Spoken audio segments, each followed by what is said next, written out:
안녕하세요. 이 시간에는 크리스마스와 이스라엘의 절기를 통해서 예수님의 구속사를 간략하게 살펴볼까 합니다.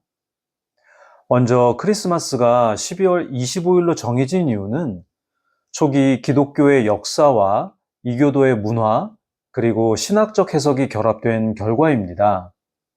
초기 기독교인들은 예수님의 죽음과 부활에 더 초점을 맞췄습니다. 왜냐하면 예수님의 십자가 죽음과 부활이 기독교 신앙의 핵심이었기 때문입니다. 하지만 시간이 지나면서 교회는 예수님의 탄생도 하나님의 구속 계획의 시작으로서 중요하다고 인식했습니다. 그래서 예수님의 탄생일을 기념하는 날을 정하려는 논의가 시작되었고, 이를 통해 예수님의 탄생을 기념하게 된 것입니다. 초기 기독교는 로마 제국 안에서 급속히 확산되었지만 당시 대부분의 사람들이 이교적 신앙과 전통을 따랐습니다.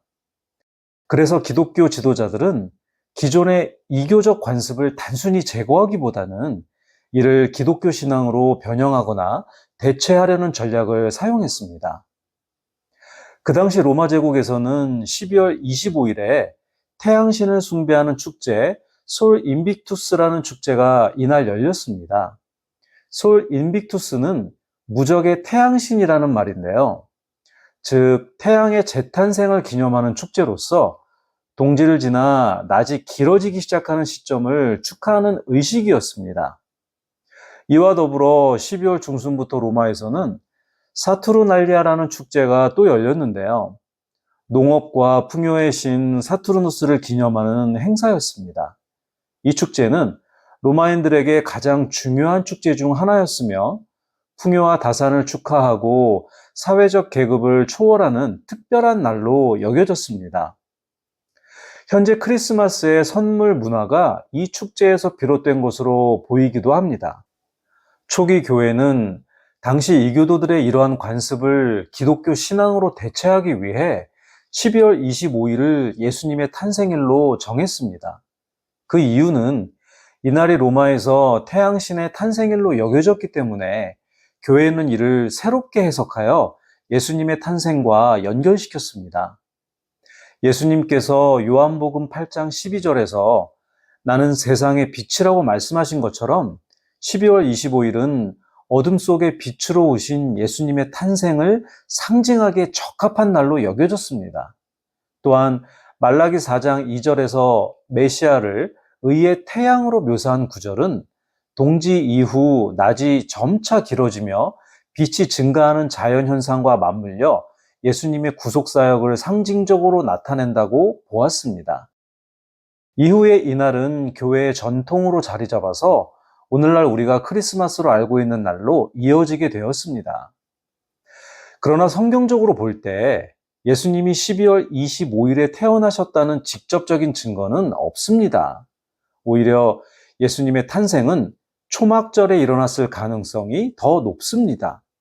초막절은 하나님이 이스라엘 백성과 함께 거하신다는 것을 상징하는 절기로서 예수님의 성육신과 밀접하게 연결됩니다.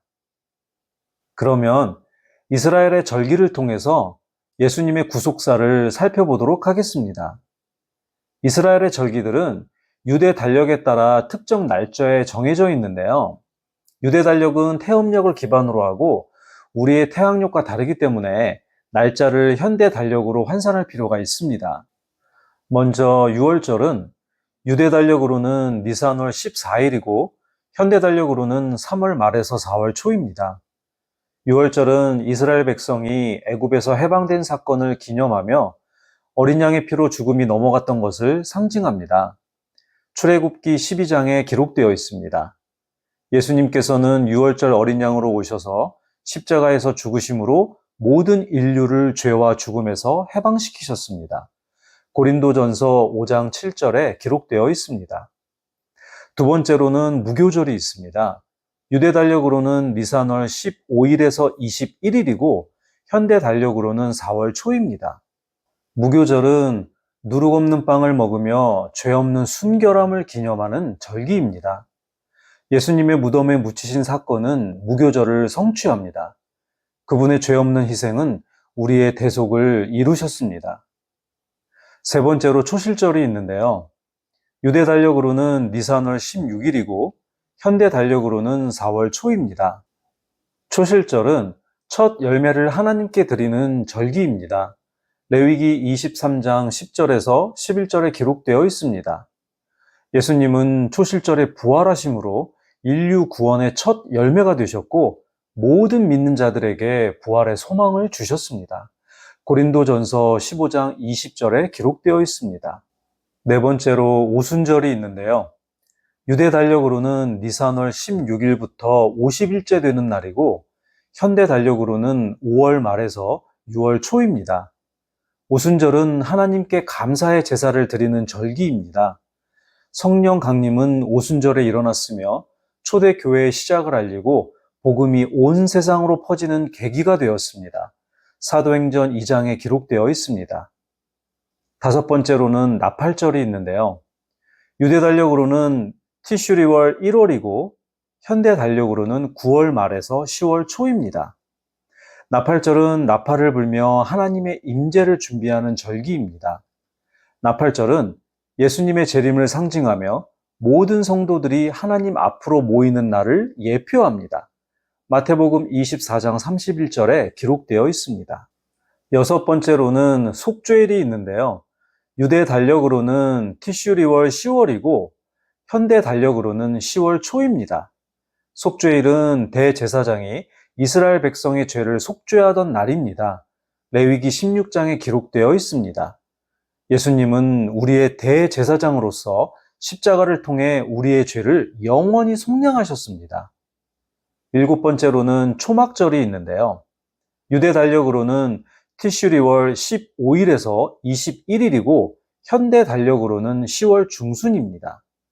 초막절은 이스라엘 백성이 광야에서 장막에 거주하며 하나님의 임재를 경험한 것을 기념하는 절기입니다.